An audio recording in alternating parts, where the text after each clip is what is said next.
बिस्मिल्लाहिर्रहमानिर्रहीम। आज रात अम्मी घर पर नहीं थी। मुझे बहुत डर लग रहा था। फिर वक्फे वक्फे से तेज हवा भी चलती थी, जिससे बाहर सहन में शायद कोई शॉपर पड़ा यहाँ से वहां उड़कर चला जाता था, जिसकी वजह से मेरे खौफ में मजीद इजाफा हो जाता था। तभी मेरे कमरे के दरवाजे पर दस्तक हुई थी। मानो मेरा तो कलेजा ही हलक में आ गया था। मुझे 100% यकीन था कि कोई चोर हमारे घर में घुस आया है। मैंने जोर से आंखें मीच कर बंद कर ली थी। जब ही मुझे बाहर से किसी की सरगोशी सुनाई दी थी। मेहरबानो दरवाजा खोलो, ये मैं हूँ कशमाला। भाभी की आवाज सुनकर मेरे दिल को ढारस मिली थी। मैंने जल्दी से उठकर अपने कमरे का दरवाजा खोल दिया था और भाभी के साथ लिपट गई थी। इससे पहले कि मैं अपने आंसू पोंछ पाती, मुझे भाभी की सिसकी सुनाई देने लगी थी। मैंने एक झटके से उन्हें खुद से दूर किया और बोली, क्या बात है भाभी, आप यूं रो क्यों रही हैं? भाभी बोली, खुदा के लिए मुझे अपने कमरे में छुपा लो, मुझे अपने भाई से बचा लो। मैं वापस अपने कमरे में जाना नहीं चाहती। मैं तो भाभी की बात सुनकर ही हक्का बक्का रह गई थी। मुझे लगा शायद दोनों में कोई लड़ाई झगड़ा हो गया होगा, इसीलिए भाभी इस कदर खौफजदा है। मगर हैरत की बात तो ये थी, आधी रात को भला इनकी लड़ाई क्यों होने लगी? मैं बोली, भाभी आप यहाँ क्यों आ गई? आप अपने कमरे में ही रहती। दरअसल मुझे भी भाई के गुस्से से डर लग रहा था। तभी भाभी ने एक बड़ी अजीब हरकत की थी। उन्होंने हाथ बढ़ाकर मेरे कमरे के दरवाजे को अंदर से कुंडी लगा ली थी। फिर बोली, एक ही रात की तो बात है मेहरबानो, तुम्हें खुदा का वास्ता है मुझे यहाँ रुकने दो। बेशक तुम मुझे बेड पर जगह न दो, मैं नीचे कालीन पर ही लेट जाऊंगी। मैं बोली, क्या हो गया भाभी आपको? ये कैसी बातें कर रही हैं आप आ जाए बेड पर। मुझे भाभी पर तरस आ गया था। फिर मैंने सोचा कि अगर अम्मी इस वक्त घर में होती तो शायद वो भी ऐसा ही करती। मैं तो पहले ही खौफजदा थी, मुझे सहारे की जरूरत थी। भाभी के आते ही मुझे गहरी नींद आ गई थी। सुबह मेरी आंख बाहर से आने वाली खटपट की आवाज से खुली थी। मैं हाथ मुंह धोकर बाहर गई तो भाभी मेरी तरफ देखकर मुस्कुराने लगी थी। वो बोली, आकर नाश्ता कर लो, देखो मैंने तुम्हारे लिए तुम्हारी पसंद का ऑमलेट बनाया है। मैं मुस्कुरा दी थी। मैंने भाभी के चेहरे पर बहुत अनोखी सी खुशी देखी थी। वो बहुत मसरूर लग रही थी। उनकी शादी को 2 माह हो गए थे, मगर आज वो मुझे सबसे ज्यादा खुश लग रही थी। भाई भी तब तक तैयार होकर अपने कमरे से बाहर आ गए थे। उनके माथे पर बल पड़े हुए थे। मुझे देखकर कहने लगे, मेहरबानो अब तुम छोटी बच्ची नहीं हो जो रात में डरती हो। अगर इतना ही डर लगता है तो तुम अम्मी को खाला की आदत के लिए जाने ही ना देती। मुझे बिल्कुल भी अच्छा नहीं लगा कि तुम मेरी बीवी को बुलाकर अपने कमरे में ले गई। मैं तो भाई की बात सुनकर ही दंग रह गई थी, इसीलिए जल्दी से बोली, नहीं नहीं भाई, अल्लाह की कसम मैं भाभी को बुलाकर नहीं लेकर गई थी, बल्कि उन्होंने ही कहा था कि आप दोनों में लड़ाई। अभी मैं अपनी बात मुकम्मल भी नहीं कर पाई थी कि भाभी को बहुत जोर से खांसी का दौरा पड़ा था और खांस खांस कर बुरा हाल हो गया था उनका। फिर उन्होंने मुझे पानी लाने का इशारा किया था। जब तक मैं पानी लेकर आई तब तक भाई घर से जा चुके थे। भाभी का खांस खांस कर चेहरा लाल टमाटर की तरह हो गया था। मैंने दिली दिल में सोचा कि भाभी ने मुझसे झूठ क्यों बोला, मगर फिर ख्याल आया कि भाभी ने कल रात तो मुझसे कहा ही नहीं था कि इन दोनों में झगड़ा हुआ है। ये तो मैंने इन दोनों की बातों से खुद ही अखज़ कर लिया था। मगर भाई के रवैये से इस बात की तस्दीक हो चुकी थी कि कल रात दोनों मियाँ बीवी में बहुत जबरदस्त झगड़ा हुआ था, नहीं तो वो अपनी बीवी को इस तरह खांसते हुए छोड़कर हरगिज बाहर न जाते। भाभी ने मेरे सामने नाश्ता कर दिया तो मैं चुपचाप खाने लगी थी। फिर भाभी ने और मैंने घर की सफाई की थी। आज भाभी की खुशी दीदनी थी। वो बात बेबात हंसती चली जा रही थी। हम काम से फारिग हुई तो भाभी ने किसी को फोन मिलाया और मुझसे छुपकर बात करने लगी थी। वो बोली, हाँ हाँ तुम घर पर आ जाओ, मेरा शौहर भी काम पर चला गया है और सास भी घर पर नहीं है। नंद की फिक्र न करो, उन्हें इन मामलात की इतनी खबर नहीं है, बस तुम जल्दी आ जाओ, मुझसे मजीद इंतजार नहीं होता। भाभी ने इतना कहकर फोन बंद कर दिया तो मेरा दिल अजीब सा होने लगा था कि वो न जाने किससे बात कर रही थी। क्या भाभी मेरे भाई को धोखा दे रही थी? क्या उन्होंने किसी आशना को अपने घर पर बुलाया था? ये बातें सोच सोच कर मेरा दिमाग खराब हो रहा था कि मैं ऐसी सूरत हाल में क्या करूंगी। मैं इस फैसले पर पहुंची थी कि मैं अपनी भाभी को कोई गलत काम करने की हरगिज इजाजत नहीं दे सकती थी। मैंने सोच लिया था कि अगर कोई ऐसा मामला निकल आया तो मैं फौरन अपने भाई को फोन करके घर पर बुला लूंगी। अभी आधा घंटा ही गुजरा था कि दरवाजे पर दस्तक हुई थी। भाभी तितली की तरह उड़ती हुई दरवाजे तक गई थी। मैं अभी बिल्कुल चौकन्ना खड़ी थी कि आखिर देखूं तो सही मेरे घर आया कौन है। तभी मेरी नजर मोहल्ले की मशहूर दाई पर पड़ी थी। मेरा दिल तो खुशी से निहाल ही हो गया था। मैं साफ समझ गई थी कि दाई घर में कब बुलाई जाती है। यकीनन मैं फुप्पो बनने वाली थी। भाभी ने दाई का हाथ पकड़ा और उसे अपने कमरे में ले गई। मैंने सोचा कि कहीं ऐसा ना हो कि भाभी मुझसे ये खबर छुपा लें कि कंवारी नंद को ये सब नहीं बताना चाहिए। यही सोचते हुए मैं भाभी के कमरे के साथ कान लगाकर खड़ी हो गई थी। मैंने सोचा कि मैं खुद से ही सब कुछ सुन लेती हूँ। कमरे में कुछ देर खामोशी रही थी। फिर भाभी की बेताब सी आवाज सुनाई दी थी। वो कह रही थी कि अच्छी तरह से चेक करके बताओ खुशखबरी है या नहीं। दाई बोली, इतनी जल्दी पता नहीं चलता, तुम कुछ दिन सब्र करो, मैं तुम्हें फिर आकर चेक कर जाऊंगी, तब पता चलेगा कि कोई खुशखबरी है या नहीं। भाभी कहने लगी, तो आज क्यों नहीं पता चल रहा? दाई कहने लगी, कुछ दिन तो ऊपर होने दो, फिर सब कुछ खुलकर सामने आ जाएगा। मैं ये बात सुनकर मायूस हो गई थी। फिर किचन में चली गई। थोड़ी देर बाद दाई हमारे घर से निकल गई थी। तब फिर से दरवाजे पर दस्तक हुई थी। इस बार भी दरवाजा भाभी ने ही खोला था। सामने अम्मी खड़ी थी। मैं भागकर उनसे लिपट गई थी, जबकि भाभी के चेहरे से तो हवाइयां उड़ी हुई थी। वो बहुत परेशान हो गई थी। मैं बोली, अम्मी मैं कल रात बहुत डरी थी। ये तो शुक्र है कि इससे पहले कि मैं अपनी बात मुकम्मल कर पाती भाभी झट से बोली, अम्मी आपकी बहन की तबीयत कैसी है? अम्मी अफसरदसी हो गई थी। फिर बोली, अल्लाह ने मोहलत दे दी है थोड़ी, लेकिन मुझे तो यही लगता है कि वो आजकल की मेहमान है। फिर भाभी बोली, अम्मी अफसरदा ना हो, अल्लाह सब खैर करेगा, आप अपने कमरे में जाकर आराम करें। फिर भाभी ने मेरा हाथ पकड़ा और मुझे खींचते हुए अपने साथ किचन में ले गई और बोली, आ जाओ मेहरबानो, अम्मी के लिए कुछ खाने पीने का इंतजाम कर दें। मुझे भाभी की इस हरकत पर बहुत गुस्सा आया था।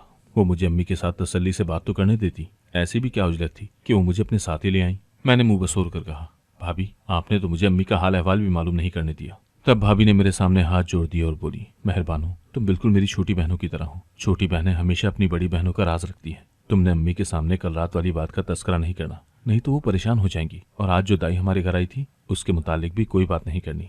अगर तो कोई खुशखबरी होती है तो मैं खुद ही उनको सब कुछ बता दूंगी, मगर अभी ऐसी कोई बात नहीं है, इसलिए तुम मेरे राज को अपने पास महफूज रखना। मैंने सर हिला दिया तो भाभी ने अपना हाथ आगे बढ़ाया और बोली, वादा करो मेरे साथ। मैंने वादा कर लिया। तो भाभी के चेहरे पर इत्मीनान फैल गया था। वो कहने लगी, चलो अब मैं काम संभाल लूंगी, तुम जाओ अम्मी के पास बैठकर गपशप लगाओ। मैं किचन से निकलकर अम्मी के पास जाकर बैठ गई थी और उनसे गिला करने लगी थी कि आपके बगैर मेरा दिल नहीं लगता। अगली बार आप खाला की इयादत करने जाएं तो मैं भी आपके साथ जरूर जाऊंगी। अम्मी ने मुझसे वादा कर लिया था। फिर घर के मुतालिक सारी बातें पूछने लगी थी कि कौन आया और कौन गया, मोहल्ले में सब खैर है। मैंने अम्मी को सब कुछ बता दिया था, मगर भाभी का राज नहीं बताया था। खैर, शाम के वक्त जब भाई घर आए तो अम्मी को देखकर बहुत ज्यादा खुश हो गए थे। तब मेरे दिल में ख्याल आया था कि सगे रिश्ते तो सगे रिश्ते ही होते हैं ना। मैं और भाई अम्मी को देखकर बहुत ज्यादा मसरूर थे, जबकि भाभी की अजीब ही हालत थी। ऐसा लग रहा था जैसे उनका कोई काम रुक गया हो। वो बहुत उदास सी नजर आ रही थी।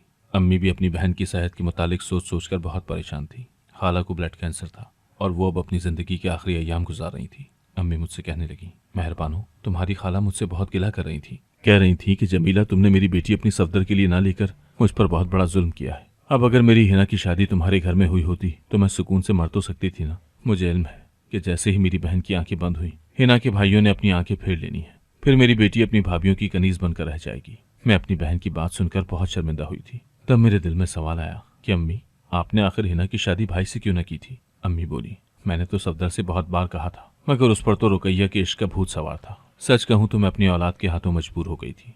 क्या करती, जहां जहां बेटे की मर्जी के खिलाफ भी तो नहीं जा सकती थी ना मैं बोली, अम्मी, भाई बहुत करख्त है, मैं उनकी इकलौती बहन हूँ, मगर उन्होंने कभी मुझे बहनों की तरह ट्रीट नहीं किया। हर वक्त माथे पर बल डाल कर रखते हैं। यहाँ तक कि उन्होंने रुकैया भाभी के साथ भी मोहब्बत की शादी की है, मगर मैंने कभी उनके साथ भी उन्हें हंसते बोलते नहीं देखा। वो ऐसे क्यों है। अम्मी ने ठंडी आह भरी थी। वो कहने लगी, बेटी, इसमें सफदर का भी इतना कसूर नहीं है। वो बहुत कम उम्र था जब तुम्हारे अब्बू का इंतकाल हो गया। तुम तो बहुत छोटी थी, इसलिए शायद तुम्हें याद भी ना हो कि हम दोनों ने किन मुश्किल हालात का सामना किया है। उसके नाजुक से कंधों पर बहुत ज्यादा बोझ आन पड़ा था, जभी तो वो ऐसा हो गया है। मैंने सर हिला दिया। खैर, कुछ दिन आराम से गुजरे थे कि फिर से हिना का फोन अम्मी को आ गया था। वो बहुत ज्यादा घबराई हुई थी और बिलक बिलक कर रो रही थी। कहने लगी, खाला, आप जल्दी से घर आ जाएं, अम्मी की हालत बहुत बिगड़ गई है। अम्मी आपको याद कर करके आहें भरती हैं। अम्मी ने जब ये सुना तो रो रो कर अपना बुरा हाल कर लिया था। जल्दी से बैग में 2 जोड़े डाले। जब मैंने देखा कि अम्मी तो जाने की तैयारियों में है, तो मैं जाकर अम्मी के साथ लिपट गई और बोली, मुझे आपके बगैर बहुत डर लगता है अम्मी, मैं भी आपके साथ जाना चाहती हूँ। अम्मी कहने लगी, हाँ हाँ, इस बार तुम भी मेरे साथ चलोगी, तुम्ही ने तो इस मुश्किल वक्त में हिना का साथ देना है। अम्मी की तरफ से इजाजतनामा मिल गया तो मेरे दिल को ढारस मिल गई थी। मैंने भी अपने 3-4 जोड़े बैग में ठूंस दिए थे। अम्मी ने रिक्शा लेने मोहल्ले का एक बच्चा भेजा हुआ था। तभी अन मौके पर भाभी किचन में गिरकर बेहोश हो गई थी। हम दोनों माँ बेटी बहुत घबरा गई थी। जल्दी से भाभी पर पानी डाला। मैंने उनके हाथ पांव मले, तब कहीं जाकर वो होश में आई थी। भाभी अम्मी के गले लगकर फूट फूट कर रोने लगी और बोली, अम्मी, आप मुझे इस मुश्किल वक्त में तन्हा छोड़कर मत जाए। सारा दिन मुझे चक्कर आते हैं, न जाने मुझे क्या हो गया है। मैं यूं ही बेहोश पड़ी होंगी और किसी को मेरी खबर भी न होगी। मेरा शौहर तो बहुत लेट घर आता है, शायद तब तक मेरा सांस ही निकल जाए। अम्मी ने भाभी को दिलासा दिया था। अम्मी कहने लगी, बेटी, तुम ही कहो, मैं क्या करूं। मेरा जाना बहुत जरूरी है। मेरी बहन बीमार पड़ी है, आखिरी सांसें ले रही है। तुम इस वक्त मुझे मत रोको। भाभी कहने लगी, ठीक है अम्मी, आप चली जाएं, मगर मेहरबानों को तो मेरे पास छोड़ जाएं। अम्मी ने मेरी जानिब देखा और बोली, हाँ बेटी, तुम्हारी भाभी ठीक कह रही है, तुम घर पर रुक जाओ। जब इसकी तबीयत संभल जाएगी तो मैं तुम्हें आकर ले जाऊंगी। मैंने नफी में सर हिला दिया और बोली, अम्मी, दुनिया इधर की उधर हो जाए, मैं घर पर नहीं रुकूंगी। मेरी बात सुनकर भाभी अफसरदा हो गई और उठकर अपने कमरे में चली गई थी। तब अम्मी कहने लगी, मेहरबानो, मुझे ऐसा लगता है कि तुम फुप्पो बनने वाली हो। हमारे घर नन्ही सी खुशी आने वाली है। तुम ऐसे वक्त में अपनी भाभी को छोड़कर मत जाओ। कल कला को कोई ऊंच नीच हो गई तो वो सारी जिंदगी हमें माफ नहीं कर पाएगी। तुम घर पर रुक जाओ। फुप्पो बनने की बात सुनकर मैं बेइंतहा खुश हो गई थी, इसीलिए मैंने घर में रुकने की हामी भर ली थी। अम्मी चली गई तो भाभी ने मेरा बहुत ख्याल रखा था। कहने लगी, तुम मेरे कमरे में ही दिन गुजार लो। मैंने और भाभी ने ढेरों बातें की थी। मैंने महसूस किया था कि अम्मी के जाते ही भाभी बहुत फ्रेश हो गई थी। उसके चेहरे से नकाहत वगैरह भी खत्म हो गई थी। ऐसा लगता ही नहीं था कि थोड़ी देर पहले ये लड़की बेहोश हुई थी। खैर, दिन तो अच्छा गुजर गया था। मगर जैसे ही रात हुई मुझे डर लगने लगा था। ये बात सच है कि वालिदैन अपनी औलाद के लिए बहुत बड़ी नेमत होते हैं। अम्मी घर पर होती हैं तो दिल को बहुत सुकून सा रहता है। मैंने आयतुल कुर्सी भी पढ़कर खुद पर दम कर दी थी, मगर डर था कि लम्हा ब लम्हा बढ़ता चला जा रहा था। आधी रात का वक्त होगा जब मेरे कमरे के दरवाजे पर दस्तक हुई थी। मैं घबरा गई थी, इसीलिए दुबक कर लेटी रही और दस्तक को अनसुनी कर दिया था। तभी मुझे भाभी की आवाज सुनाई दी थी। वो कहने लगी, मेहरबानो दरवाजा खोलो, तुम्हें खुदा का वास्ता है। मैंने दरवाजा खोल दिया तो भाभी मेरे साथ लिपट कर रोने लगी थी। वो बोली, मुझे अपने भाई से बचा लो। मुझे भाभी की बात ने हैरत में डाल दिया था और बोली, क्यों, ऐसी भी क्या बात हो गई है? वो कहने लगी, मुझे अपने कमरे में छुपा लो, मैं गुनाह के काम नहीं कर सकती। मैं हैरान होती कि भाभी ऐसा क्यों कहती है। मैं बोली, भाभी आपका और भाई का रिश्ता हक हलाल का है, इसमें तो गुनाह वाली कोई बात है ही नहीं, फिर आप ऐसा क्यों कह रही हैं? भाभी बोली, तुम अभी ना समझो, जब तुम्हारी शादी हो जाएगी तो तुम्हें सारी बात समझ में आ जाएगी। अचानक ही मेरी आंखें नींद की वजह से बंद होने लगी थी। मैंने ढाल सी हो गई। मैं बोली, भाभी मैं आपको कमरे में नहीं रख सकती, आप जाएं यहाँ से। भाभी हक्का बक्का मुझे देखती रह गई थी। दरअसल मुझे भाई का उस रोज का गुस्सा याद आ गया था, इसीलिए डरकर भाभी को मैंने अपने कमरे में रुकने नहीं दिया था। मैंने भाभी का हाथ पकड़कर उन्हें बाहर कर दिया और अंदर से कुंडी लगाकर सो गई थी। मैं बहुत ही पुरसुकून नींद सोई थी। जब सोकर उठी तो भाभी का मूड बहुत खराब था। वो मुझे देखकर बर्तन पटकने लगी थी। तेवरी पर बल डाले हुए थे। मुझे भूख लगी थी, इसीलिए किचन में चली गई, मगर भाभी मुझे देखकर किचन से ही निकल गई थी। अम्मी मुझे अपने हाथों से नाश्ता बनाकर देती थी और भाभी का ये रवैया मेरे लिए नाकाबिले बर्दाश्त था। मेरी आंखों से आंसू बहने लगे थे। मैंने जैसे तैसे पराठा बनाया और नाश्ता करके बाहर आ गई। तब भी भाभी का मिजाज बड़ा बरहम सा था। मैंने सोचा कि उनसे दो टूक बात करती हूँ। मैं भाभी के पास आकर बोली, मुझे अपना मोबाइल दे, मैंने अम्मी से बात करनी है। भाभी कहने लगी, क्या कहना है तुमने अम्मी से? तब मैं रोने लगी और बोली, मैंने अम्मी को कहना है कि आकर मुझे ले जाएं, यहाँ मेरा दिल नहीं लगता। भाभी मेरी बात सुनकर घबरा गई थी। वो कहने लगी, अम्मी तुम्हें यहाँ मेरी खातिर छोड़कर गई थी, अब तुम चली जाओगी तो मेरा ख्याल कौन रखेगा? मैं बोली, आप तो मेरे साथ सीधे मुंह बात ही नहीं करती। भाभी कहने लगी, तुमने रात के वक्त मेरी मदद जो नहीं की थी। मैं तुम्हें अपनी छोटी बहनों की तरह चाहती हूँ, मगर जब तुम बात नहीं मानती तो दिल दुख जाता है। क्या होता अगर तुम रात के वक्त मुझे अपने कमरे में पनाह दे देती? कम से कम मैं गुनाह से तो बच जाती ना। मैं बोली, भाभी आप किस किस्म की गुनाह की बात करती हैं? भाभी की आंखों में आंसू आ गए थे। वो कहने लगी, मेहरबानो, काश मैं तुम्हें सब कुछ बता सकती, मगर मैं अभी मजबूर हूँ। जब तुम्हारी शादी होगी तो सब कुछ खोल कर तुम्हारे सामने रख दूंगी। भाभी की ये बात सुनकर मैं भी उनके राज जानने के लिए ज्यादा इसरार नहीं कर पाई थी। मैंने सोचा कि चलो अगर भाभी बताना नहीं चाहती तो मुझे उनके मामले में ज्यादा घुसना नहीं चाहिए। फिर भाभी कहने लगी, अब तुम अम्मी को फोन मत करना, यहीं रुक जाओ मेरे पास।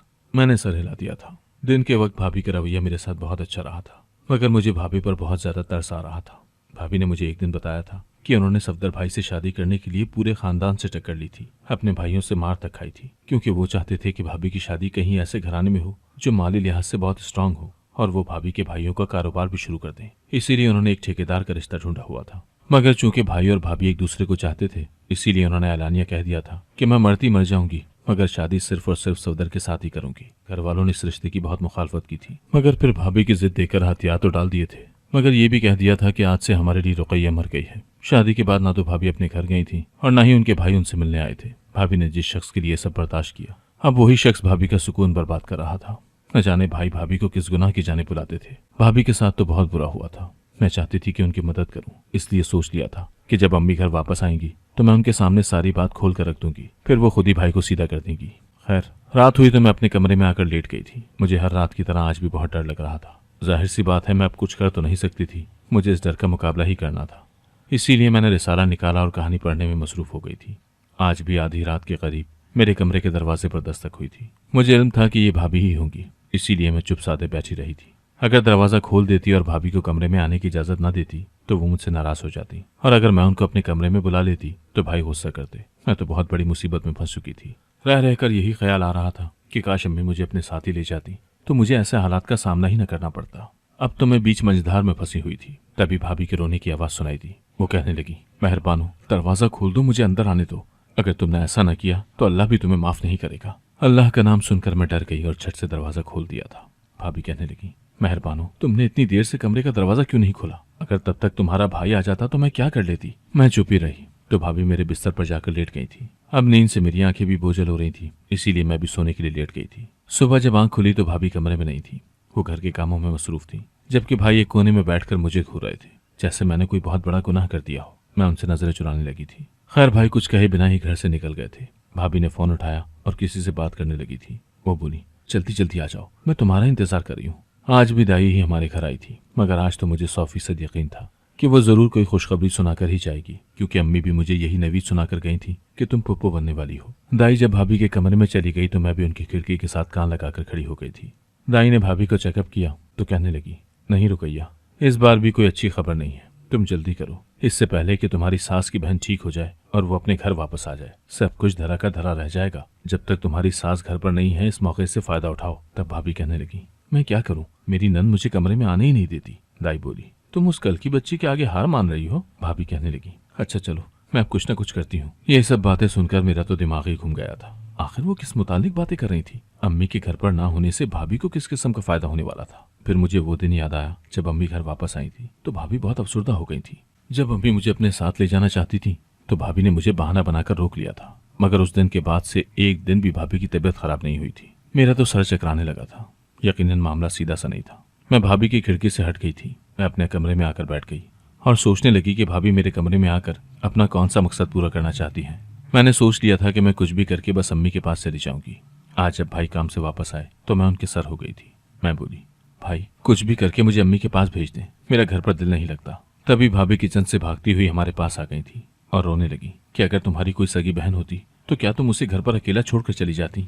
मैं बोली, भाभी आप अकेली कहाँ हैं, भाई तो है ना आपके साथ। भाभी कहने लगी, हाँ हैं, पर तुम तो जानती हो ना, वो दिन भर घर से बाहर रहते हैं, मैं अकेली क्या करूंगी। मैं बोली, भाई आप कुछ दिनों के लिए काम से छुट्टी ले लें, मगर कुछ भी करके मुझे अम्मी के पास छोड़ाएं। भाई कहने लगे, अच्छा ठीक है, मैं कुछ करता हूँ। मैं भाभी की बातें सुन लेने के बाद अब एक पल भी इस घर में नहीं रहना चाहती थी, मगर मजबूरी थी कि अब रात हो गई थी और ये रात भी मुझे यहीं गुजारना थी। मैंने कमरे में आते ही कुंडी लगा ली थी। मैं सारी रात भाभी की बातों के मुतालिक सोचती रही थी। खैर फिर वो वक्त भी आ गया जब भाभी ने मेरे दरवाजे पर दस्तक देना शुरू कर दिया था। मैं बिल्कुल अनजान बनकर लेटी रही थी। हर गुजरते पल के साथ दस्तक की रफ्तार में तेजी आती जा रही थी। अब तो ऐसा लगने लगा था कि भाभी दरवाजा तोड़कर ही कमरे में आ जाएंगी। मैं बेतहाशा खौफजदा हो चुकी थी। तब भाभी कहने लगी, मेहरबानो दरवाजा खोल दो, नहीं तो तुम पर अल्लाह का अजाब आ जाएगा, तुम जलील और रुस्वा होकर रह जाओगी, मुझे गुनाह से बचा लो। मैं चुपचाप लेटी रही थी।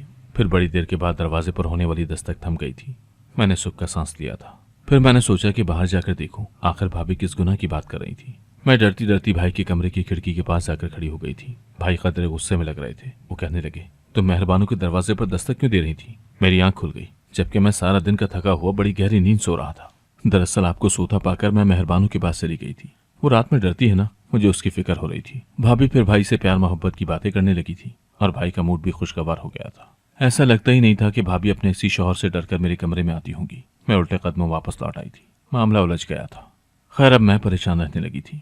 इसलिए अगली रात के वक्त जैसे ही भाभी ने दरवाजे पर दस्तक दी, मैंने झट से दरवाजा खोल दिया और उन्हें अंदर आने को कहा। तब मैंने महसूस किया था कि कोई चीज भाभी मेरी नाक के बिल्कुल करीब ले आई थी। मैंने फौरन सांस रोक लिया था। मैं बिस्तर पर लेट गई। भाभी ने भी सोने का नाटक किया और मैंने भी।